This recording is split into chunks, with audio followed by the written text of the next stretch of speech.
Donc, je suis Pascale Poirel, je travaille à la Ferme Gaudier, au théâtre de la Ferme Gaudier, avec la compagnie Issue de Secours. Et aujourd'hui, je voulais vous présenter deux personnes. Moi, c'est Jean d'Amérique, auteur. Je suis en résidence actuellement au théâtre de la Ferme Gaudier. Moi, c'est Pierre Vincent, co-directeur avec Pascale Poirel, qui est co-directrice donc, de la Ferme Gaudier. La dernière fois, nous avons présenté une jeune équipe, un tout jeune collectif qui travaillait, qui s'appelle les Buvards de thé, et qui travaillait autour d'une création qui s'appelle Les Absents et Absentes. Vous avez pu, j'espère, voir la façon de travailler d'un texte écrit.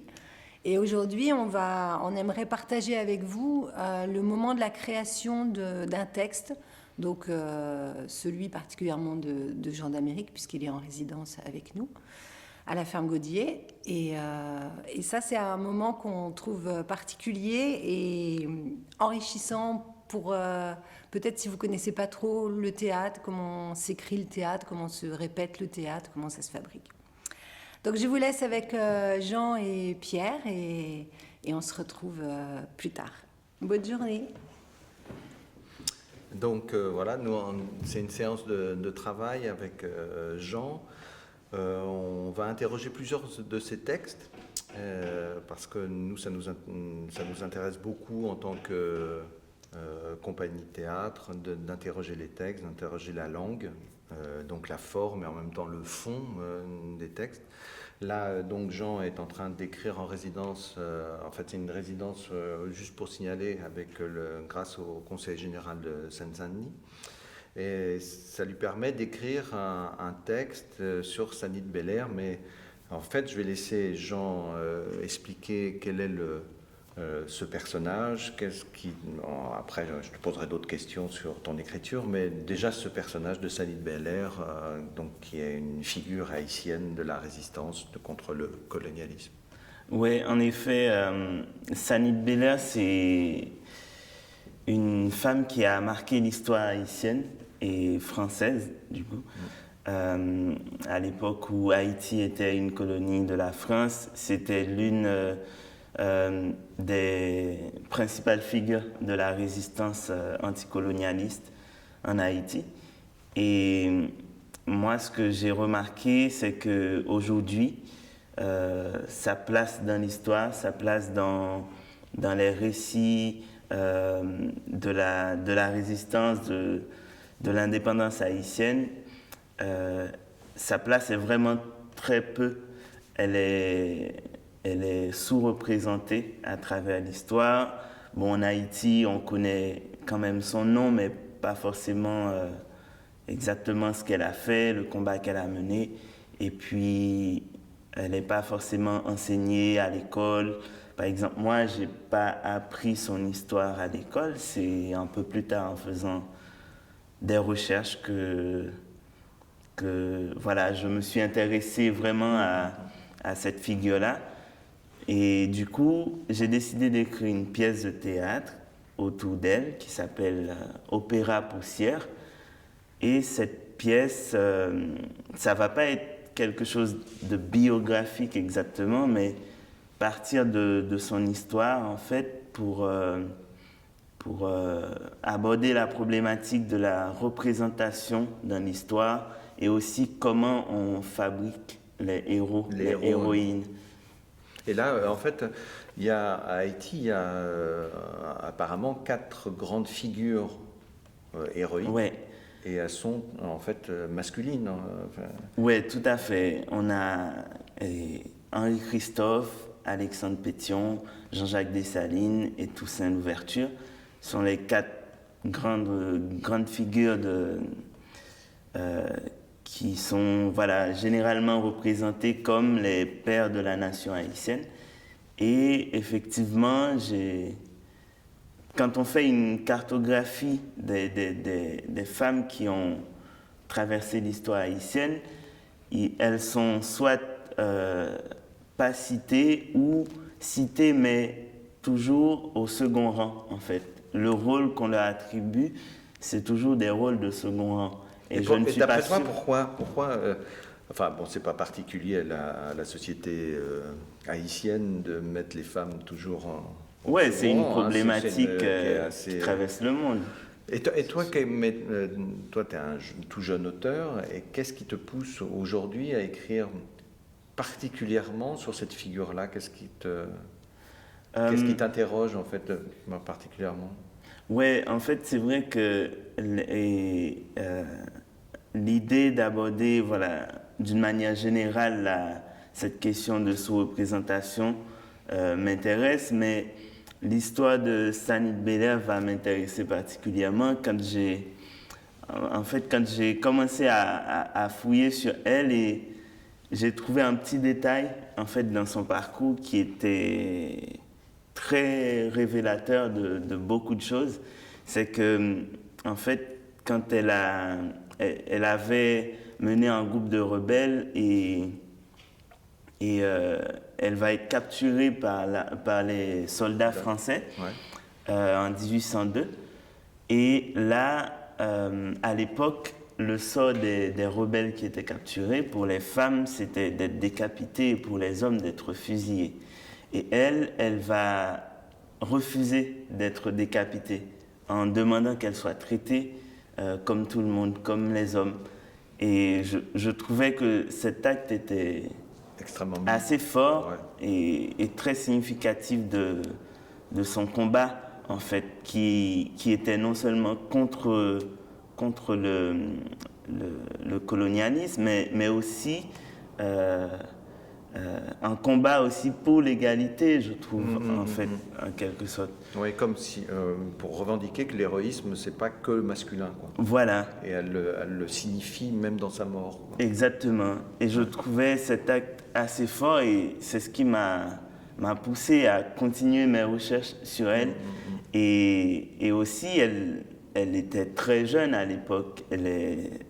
Là, on parle de 1802 et elle avait 21 ans quand elle a été exécutée. Ouais. Donc, voilà. Donc ça, c'est ton chantier actuel en résidence, et on va l'interroger avec les comédiens, avec Nathalie Basta, avec Didier Sipier, et puis Pascal Poirel, qui est aussi comédienne. Mais là, tu viens de finir un roman. L'écriture théâtrale, c'est une chose importante.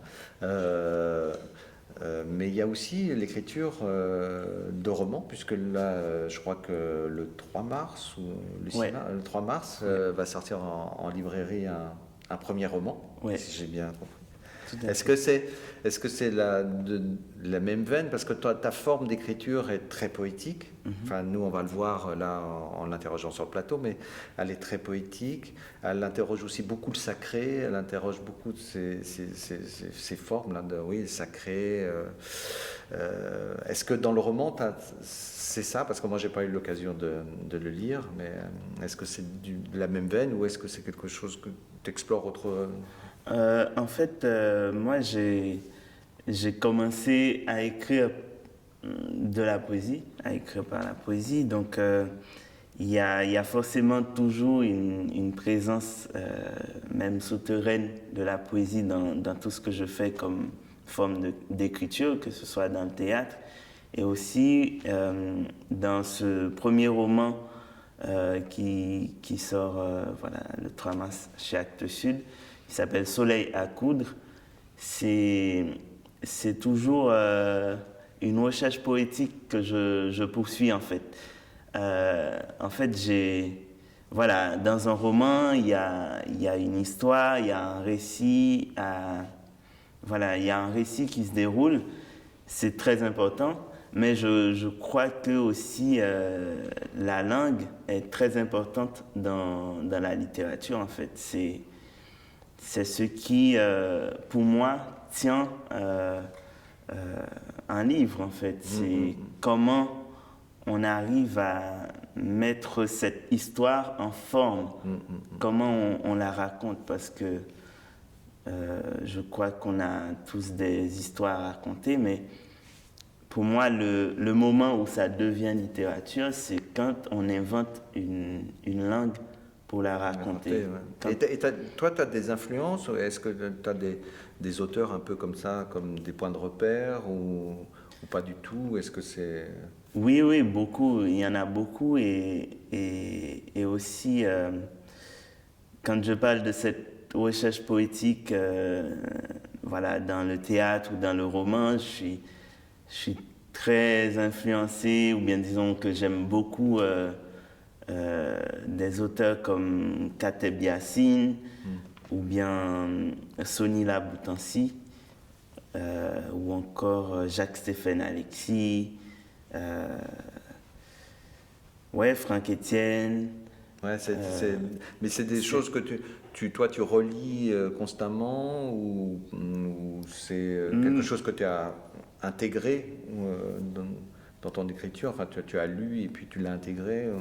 Ouais, en fait, c'est plus des auteurs que j'ai lus à un moment donné et qui, enfin, leur écriture m'ont marqué. Et je pense par exemple, lors de mes toutes premières lectures, j'ai rencontré Jacques-Stéphane Alexis, qui a des romans qui sont construits de manière très poétique et c'est des choses qui m'ont marqué. Bon, je pourrais relire tout le temps des livres comme ça, je ne le fais pas forcément, mais c'est des choses qui à un moment T'ont nourri, quoi. m'ont nourri Ouais, et ouais. m'ont aidé à construire en fait ce que... Mais ce tu es que aussi, je parce que suis, par exemple, là, dans la pièce qu'on va interroger là, au plateau avec les comédiens, il y a aussi une influence, je trouve, de la tragédie grecque, notamment la présence de chœurs. Pourquoi passer par cette forme pour toi? Enfin, en quoi c'est nécessaire de passer par cette forme? Ou est-ce que c'est nécessaire euh, je pense que c'est peut-être dans l'expérience même de l'écriture qui est vraiment un chantier, genre c'est vraiment quelque chose d'expérimental. En fait, quand je vais écrire un texte, je me dis pas je vais utiliser tel code, je vais utiliser telle structure. C'est vraiment dans l'expérience constante de l'écriture ouais, c'est que sûr. des choses arrivent, que des choses s'inventent. Et moi, je travaille beaucoup sur une forme de théâtre qui, qui met en avant la parole, une espèce de Logorée. de logorée, d'allure de profération. Ouais. Et, et justement, dans les formes de tragédie grecque, c'est quelque chose qui est assez présente en fait. Et du coup, ouais, dans Opéra Poussière, le chœur vient un peu jouer ce rôle et aussi les moments de monologue de Sanit Belair. Ouais, ouais. C'est un peu dans cette même veine. Là, ouais, d'accord. Bah alors peut-être, bon ça c'est le texte, mais on n'a pas beaucoup parlé de toi haïtien. Donc tu étais, est-ce que tu vivais à Port-au-Prince ou ton enfance c'est où en fait et puis comment tu arrives à la littérature en fait, comment ça se fabrique tout ça pour toi? Ben je suis né, j'ai grandi dans le sud-est d'Haïti, dans une petite campagne. Voilà, dans le sud-est, à Côte-de-Fer. Et je suis resté là-bas jusqu'à 10-11 ans et je suis venu à Port-au-Prince pour aller au lycée. Et voilà, j'ai fait mes études à Port-au-Prince.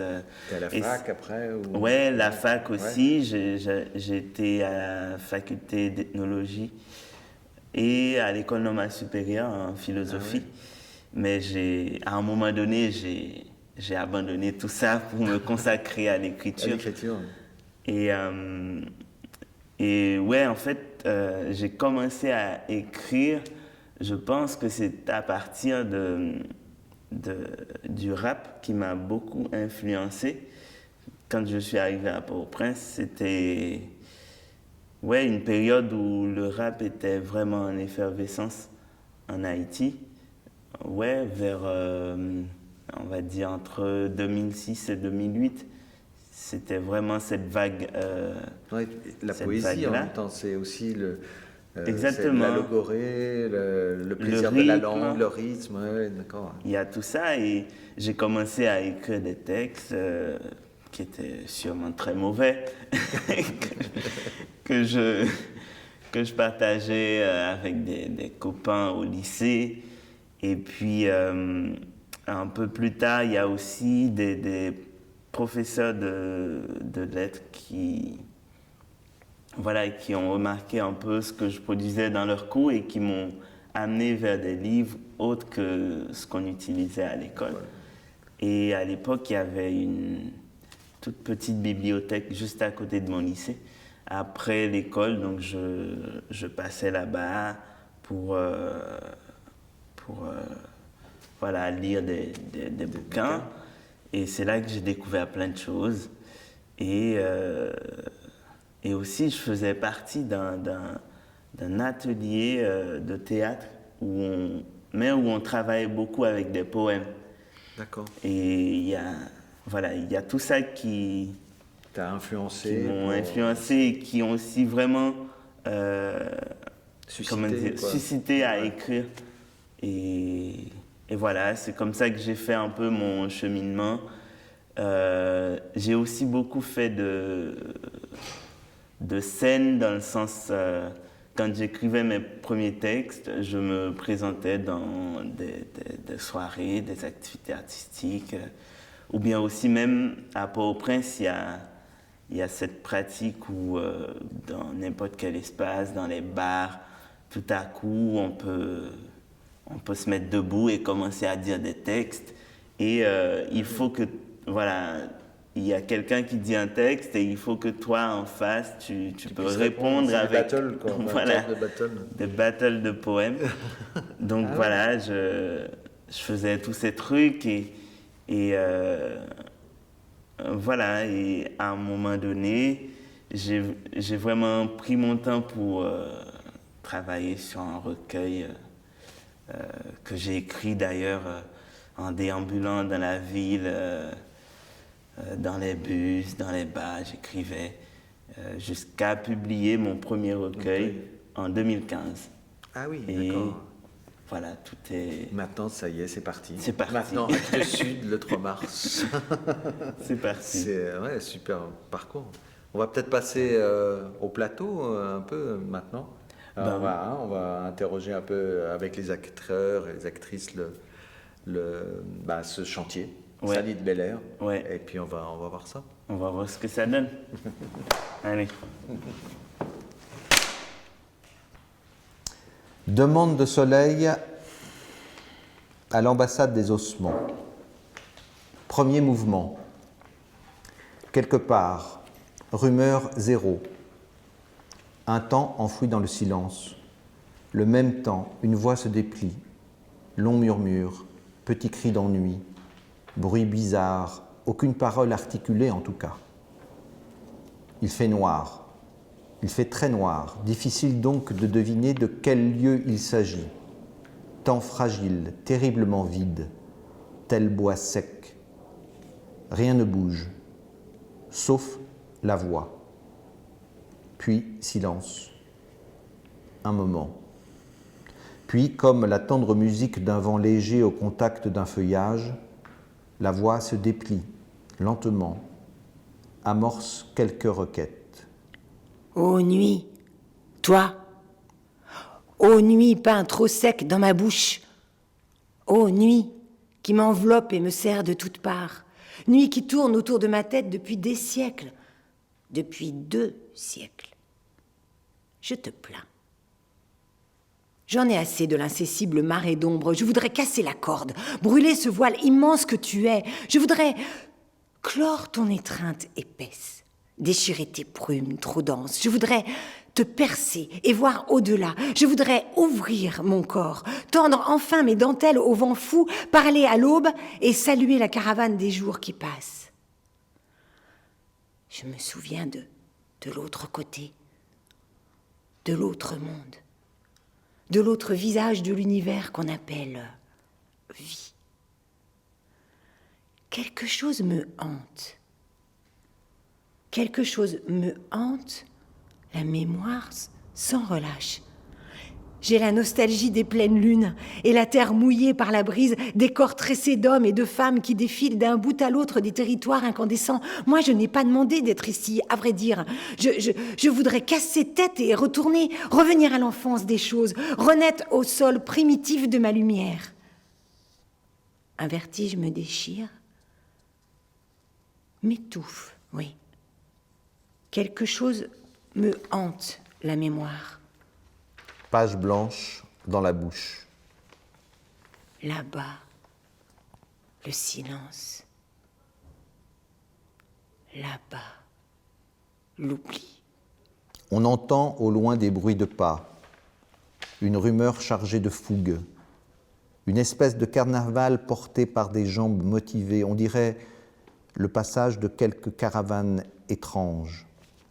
Que la nuit vienne, que la nuit règne, Que la nuit règne sur nous. Que la nuit règne encore et pour toujours. ouvrez-vous, qu'elle vous embrasse. Laissez-lui votre corps, qu'elle puisse entrer et faire son travail. Laissez-la vous caresser. Oh oui, oui, ouvrez vos corps. Laissez la nuit pétrir vos mamelles intérieures. Comme vous êtes belle. Comme vous êtes belle et dramatiquement lumineuse. Comme vous êtes sublime, regardez ça. Une sublime petite charogne. Allez donc, allez vous reposer. Vous êtes bénie. Vous êtes bénie de tous les ravages. On va peut-être arrêter là. Ouais, en fait, je me disais peut-être qu'on pourrait, vous voyez, le cœur, on pourrait le faire peut-être à 3. Je sais pas ce que vous pensez. On part ensemble, c'est ça? Ouais, genre parce que, je sais pas, je l'entends un peu avec plusieurs voix, quelque chose qui donne vraiment l'impression qu'il y a, tu vois, une foule, quoi. Tu vois, Ouais. le peuple, des ossements qui, je sais pas. Mais donc ensemble, on dit les phrases tous les trois ensemble. C'est ça l'idée. D'accord. Si on peut essayer. On fait ça avec, en même temps, on peut peut-être quelquefois un tout petit peu décaler, si vous pouvez avoir des, au niveau du texte. Pas tout à fait ensemble. quoi. Ouais, pas tout à fait ensemble pour qu'il y ait cette rumeur comme une rumeur. Enfin, on essaye ça. Puis on continue sur Sanit Donc, il après vaut mieux, pour après, voir. c'est toi qui prends ces notes. Ouais. Donc, vaut mieux que Et je on fasse le la dit dernière phrase. de la même manière, enfin fort. Oui, enfin là c'était pas mal, mais c'est un. Ah oui. En même temps, il faut bien Oui, penser oui, que c'est vaut le mieux. peuple Donc, des en fait, toi, ossements. tu dis, C'est une vaut mieux rumeur. que tu fasses Il faut la bien que la repenser nuit bien à la. Ouais. En fait, on fait Ouais, ça. ouais. Repensez bien à, comment dire, Ouais. au didascalie sur cette chose. C'est une sorte de carnaval en Ouais, même temps. ouais. Parce que, donc il y a ce côté un peu, ça jaillit quoi. Donc c'est Ouais, pour ça qu'un joyeux. c'est joyeux rapide. aussi quoi. hein, c'est- Et en même temps, il se moque de Sanit Belair. Ouais. Ouais, ils sont un peu facétieux, on va dire. hein. Ouais.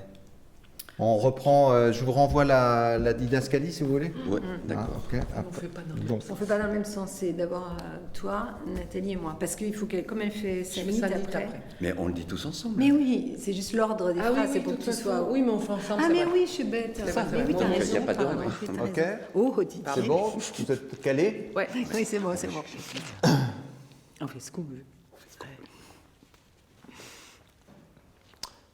On entend au loin des bruits de pas, une rumeur chargée de fougue, une espèce de carnaval porté par des jambes motivées. On dirait le passage de quelques caravanes étranges. Que la nuit Que la nuit règne, règne. que la nuit règne sur nous. Règne sur nous. Que la nuit règne encore et pour toujours. Toujours. Ouvrez-vous, Qu'elle vous embrasse. qu'elle vous embrasse. Laissez-lui votre corps. Qu'elle puisse entrer et faire son travail. Laissez-la vous caresser. Ah oui, Oui. Ouvrez vos corps. Laissez la nuit pétrir vos mamelles intérieures. intérieure. Comme vous êtes belle. Oh, comme vous êtes belle. Comme vous êtes belle. Et dramatiquement Vous êtes belle et lumineuse. dramatiquement lumineuse. Comme vous êtes Sublime. Regardez ça. Regardez ça. Regardez Une ça. sublime Une sublime petite charogne. Allez donc. Allez vous donc reposer. Vous êtes bénie. Vous êtes bénie de tous les ravages. Sanit de Belair d'une voix mêlée de confusion et de colère. Je ne comprends pas ce bordel, oh putain. C'est ça la nuit finale? C'est ça donc l'au-delà? Mais j'ai été patiente. J'ai mis longtemps pour ouvrir mes yeux. J'ai mis 2 siècles exactement. Mais j'espérais mieux. Franchement, ça commence à être beaucoup trop pour moi. Mais c'est quoi cette nuit qui n'arrête pas de se répéter? C'est quoi cette masse ténébreuse qui tourne en boucle autour des esprits? Je ne savais pas que le dernier silence de l'âme humaine était aussi long, aussi profond, aussi pâle, aussi vide. Les bêtes ailées de la prairie divine, celles qui étaient prêtes à nous manger quand on ne voulait croire au voyage vers les cieux, qu'elles s'acharnent encore à promouvoir, où est passée leur parole? Point d'interrogation. Le fameux jugement dernier viendra-t-il un jour? Point d'interrogation. Où est le paradis dont parlaient les salauds? Point d'interrogation. Je regarde autour de moi. Il n'y a qu'un océan trop plein de nuit. Oh merde! Comment vais-je me barrer d'ici? Point d'interrogation. Il faut que j'aille accomplir ma mission. J'ai quelque chose à réinventer. J'ai tout un monde à réparer. Là-bas, le silence. Là-bas, l'oubli. Le jour s'ouvre lentement. Peu à peu se relève l'espace. Grand cimetière de Port-au-Prince. Le lever du jour ici est une convention pour faciliter la vue à ceux qui ne font pas partie de l'éternelle population du cimetière. La femme qui s'apprête à parler a encore les yeux fermés. En fait, ses yeux sont fermés depuis 2 siècles. Elle s'adresse à Baron Samedi, le patron des morts, le maître des cimetières, le gardien suprême des tombeaux. Bonjour. Je dis bonjour, chef. Oui, pardon de vous déranger. Je voudrais vous parler une minute, juste une minute. Oui. Je m'appelle Sanit. J'habite ici. Sanit. Sanit Belair. Ah, Sanit Belair. Intéressant, intéressant. Ah, merci. Merci beaucoup, monsieur. Non, ce n'est pas vous que j'oserais qualifier d'intéressant. De quel mérite? De quel mérite, ma chère? Et d'ailleurs, je suis occupé là. Mais je vous réponds seulement parce que vous vous appelez Belair. Et ça, c'est le nom d'un quartier qui me respecte, qui est très, très généreux avec moi. Il fait partie sans doute de mes meilleurs clients. Ça fournit des morts à une vitesse incroyable, c'est fou. Tenez, la semaine dernière, les habitants, ils étaient piqués par je ne sais quelle maudite bête, se sont mis dans leur peau de militants, ils ont dressé des barricades, tentative de bloquer le pays, d'agacer le président et faire tomber le régime. Sans tarder, un bras droit du pouvoir en a cueilli une bonne vingtaine pour me les envoyer. Grasse recette. Ah oui, je vois. Je vois très bien. Excusez-moi, j'ai une faveur à vous demander, cher maître. En fait, je viens... Calmez-vous. On ne court pas comme ça ici. Il faut partir au point qu'il faut. Tout d'abord, jeune fille, qui êtes-vous? Quel est votre âge de nuit? Quoi? Votre âge de nuit, j'ai dit. Fallait penser à nettoyer les oreilles avant de venir me voir. Votre âge de nuit, mademoiselle. Depuis quand et comment êtes-vous arrivé ici? Dressez-moi votre identité de poussière. J'habite ici, dans ce royaume, depuis des siècles, depuis 2 siècles environ, pour être plus précis. Voilà, monsieur. Mais continuez donc, bordel! Je n'ai pas de temps à perdre, hein. Un colis bien rempli de morts m'attend dehors. Pardon, je ne voulais pas m'énerver sur vous, mademoiselle. Hein. C'est juste cette énième journée de trop, dur labeur qui me met dans cet état, vous comprenez? Ce pays qu'on appelle Haïti, ces derniers temps, ça envoie des morts tous les jours. Ça envoie des morts ici comme des grains de pluie. Chaque jour, une masse. Donc, j'ai vraiment du pain sur la planche. Bref, je vous écoute, Sanit. J'ai pris chair à Vérette, dans le ventre d'une femme dont la vie n'était pas la plus facile. D'une femme cadavre, avant l'heure, si je puis dire ainsi. Puisqu'en même temps, elle me portait. Elle avait sur le dos le chant atroce de Saint-Dominique. En même temps que je tournais dans son ventre en quête de battements de vie, les officiers de la bienveillante métropole cherchaient sans relâche les secrets de sa chair, avec des rigoises. Et ainsi, elle mourait chaque jour, ma mère. Et c'était cela, sa vie. Sans doute pourquoi elle n'a pu tenir longtemps après ma naissance. C'est à moi, encore. On arrête là? Pardon. Peut-être tu as des choses à dire sur Sanit, peut-être l'interprétation de Sanit. Par rapport au personnage, est-ce que c'est toi, tu penses que ça se joue comme ça entre Baron et Sanit ou Moi j'aimais bien pardon, le cœur. J'ai trouvé vachement plus intéressant de travailler comme ça en fait. Ouais, je trouve que ça donne bien avec plusieurs voix, le chœur. Et puis ça fait aussi l'effet carnaval. Enfin. L'effet carnaval, l'effet de groupe qu'on disait. Et puis, c'est aussi une chose, parce que cette scène en fait est très nourrie de la mythologie haïtienne, de la mythologie vaudou, où il y a beaucoup de chants, de danses, de rythmes. Donc je cherchais un peu cette ambiance-là avec le chœur. Et je pense que tout à l'heure, ce qui a été fait, ça donne bien. Ouais, c'est dans cette veine-là. Quoi. Ouais. Et toi, tu penses le chœur, tu penses le réexploiter souvent dans la pièce ou En fait, en l'écoutant là, je me dis peut-être que ce serait pas mal ce serait pas mal qu'on retrouve ça en fait, qui traverse cette scène, que ça revient en fait, parce que ça ponctue un peu. Parce que par exemple là, quand on arrivait à ce monologue un peu de Sanit, où ça fait un peu long peut-être.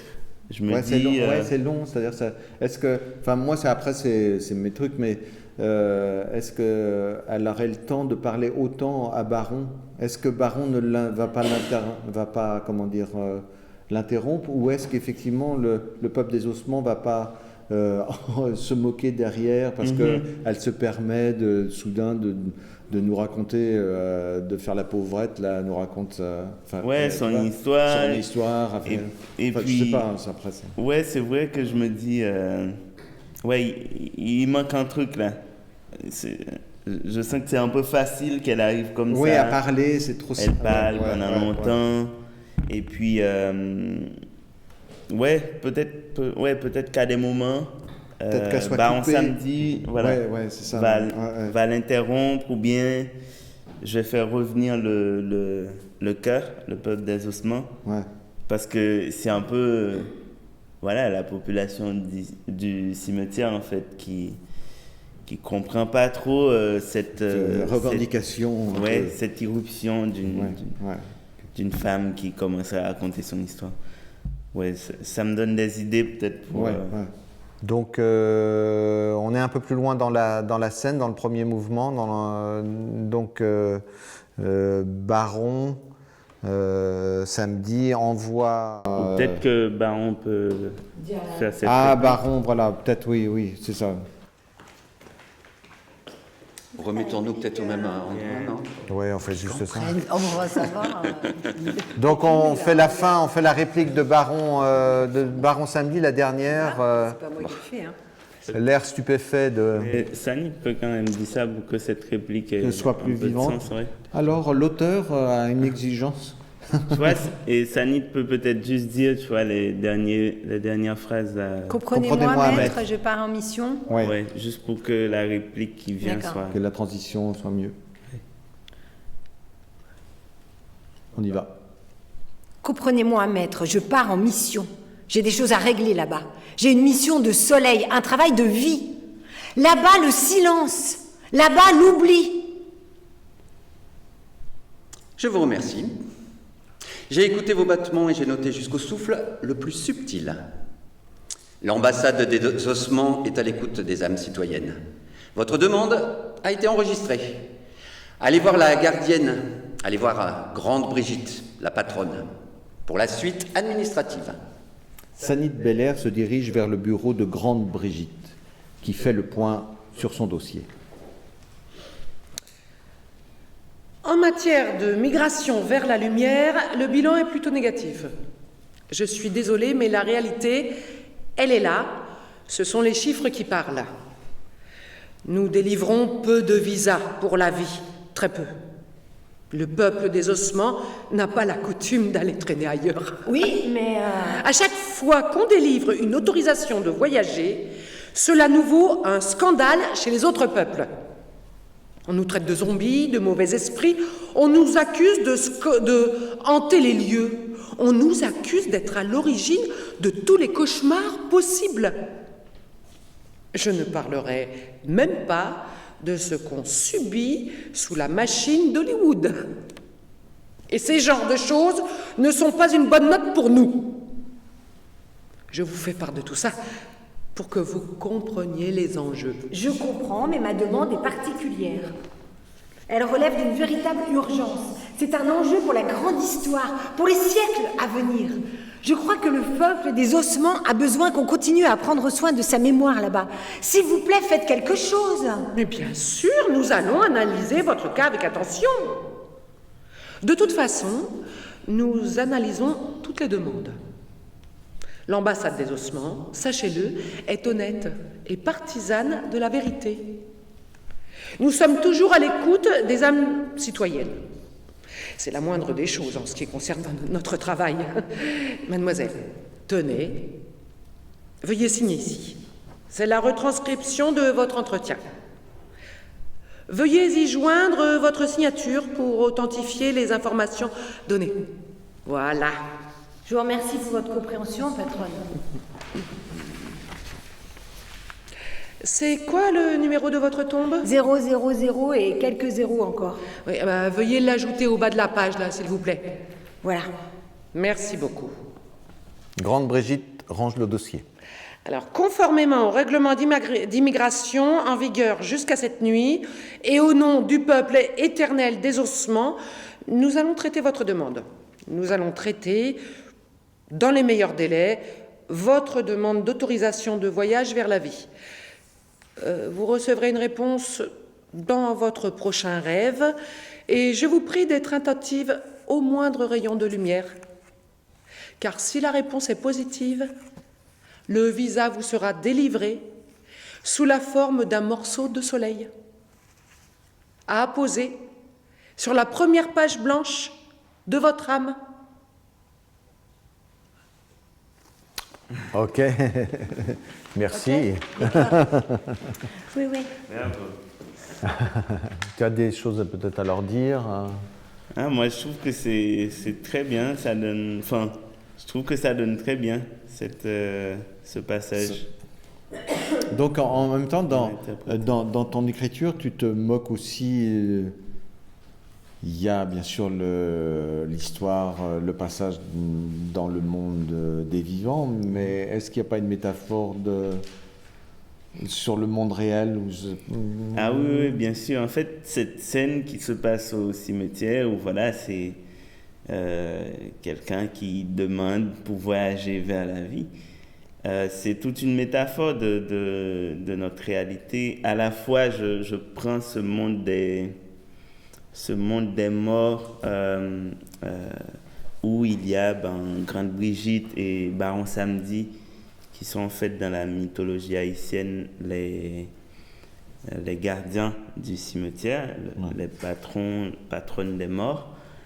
En fait, c'est pour...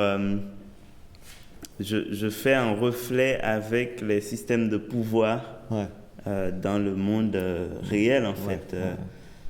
Comment on contrôle, comment on... Parce que dans la société haïtienne, la religion, que ce soit le catholicisme ou tu faisais référence au vaudou, c'est quelque chose de très très très présent, c'est quelque chose qui est aussi une sorte, si je comprends un peu, c'est aussi une sorte d'oppression en fait. Enfin, toi, ce que tu... Ouais, en fait, disons que j'interroge le sacré en fait. Le sacré, la religion d'une manière générale, là, je prends le cas des pratiques vaudou parce que ça m'intéresse d'explorer ça, en fait, plus qu'une critique directe envers le vaudou. Le vaudou, c'est que ça m'intéresse d'explorer ce champ-là, parce que c'est présent dans notre imaginaire. Mais de manière plus globale, c'est pour interroger la religion qui utilise le pouvoir pour contrôler, en fait, qui utilise le fait les croyances, les croyances des gens pour les contrôler, en fait. C'est un peu comme, je sais pas, je fais des raccords comme ça, mais donc dans le sacré, il y aurait aussi les héros. Par exemple, eux, ils sont sacralisés, alors que qui viendrait du profane, c'est Sanit Belair, en fait. Elle n'est pas sacralisée, donc elle est rejetée parce qu'elle est du monde profane. Elle est pas, enfin, je sais pas, il y a une... Oui, il y a une silhouette de tout ça, parce que, bon, je l'ai pas encore assez développé dans la pièce, là, pour le moment, mais il y a cette idée, parce voilà, on va retrouver ça plus tard, on va mieux comprendre, mais il y a toute cette idée que, Sanit, c'est elle qui démarche pour s'échapper de ce lieu de mort, de l'oubli, en fait, qui symbolise l'oubli qu'on a d'elle dans l'histoire. Et c'est elle qui se débrouille pour en sortir, alors que les autres héros, on les a donné direct cette possibilité, en fait. On leur a donné des statues, voilà. on les a sacralisés. Hein. Voilà, c'est les réveiller de la mort, de l'oubli. Mais en même temps, il y a comme un glissement. Il y a le sentiment religieux, mais en même temps, dans la libération, la patrie, la nation, tout ça, il y a une sorte de sacralité qui s'est passée. Et les figures, ce sont les héros, alors qu'on a laissé de côté la femme qui, elle aussi, participait. Mais comme déjà dans la religion, elle était rejetée, elle est même dans le côté... profane, elle est aussi rejetée. Il y a comme une mise en parallèle entre la nation qui a la matrice du sacré religieux et qui reproduit en fait cette chose-là. C'est pas parce qu'il y a une révolution qu'on change ce genre. Ouais. C'est juste une impression-là, quoi. Ouais, j'ai l'impression que, que dans l'histoire, à un moment donné, on a choisi de préserver telle chose, de mettre telle chose en avant, et que cette représentation-là, ou bien ces symboles-là restent, je veux dire, figés dans notre tête, parce qu'il n'y a personne qui vient avec l'idée de renouveler. C'est ça, de réinterroger toutes ces... Ouais.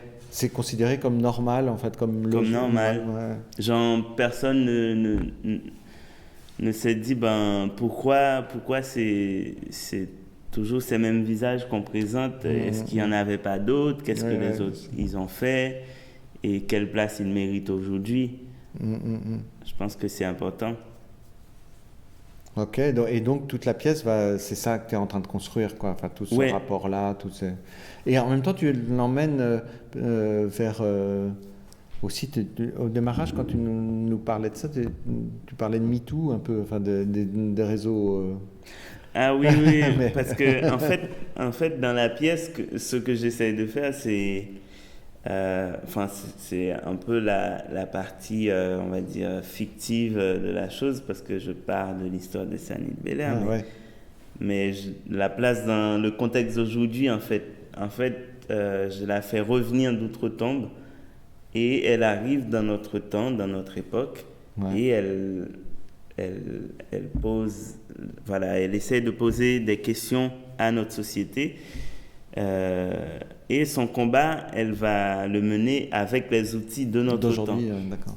Et c'est pour ça, ça va être très nourri de... Donc en fait, elle va exister sur les réseaux, quoi, en fait. Voilà, ça va être nourri des mouvements sociaux qui naissent sur Internet aujourd'hui, sur Twitter, comme MeToo, qui utilisent des outils comme ça pour interpeller les gens. Et Sanit Belair, elle va entamer cette démarche aussi. En fait, elle va revenir d'outre-tombe, elle va utiliser les réseaux sociaux pour lancer sur le côté immatériel, elle va être sur les choses immatérielles. Voilà, comme si elle était une espèce de fantôme qui revient hanter notre esprit, mais elle utilise les réseaux sociaux pour attirer l'attention des gens, en fait. Ok. Ouais. On va voir comment ça évolue. Mais j'espère qu'on aura un autre temps de travail comme ça. Pour aller plus loin sur ton texte, quoi. Ouais, en attendant, je vais essayer de continuer à écrire. Voilà, c'est ça. Et en tous les cas, voilà une séance de travail comme on peut faire à la compagnie avec un auteur, puisqu'on en reçoit souvent des auteurs. Voilà, merci beaucoup en tous les cas. Merci. Merci à toi. Merci les acteurs.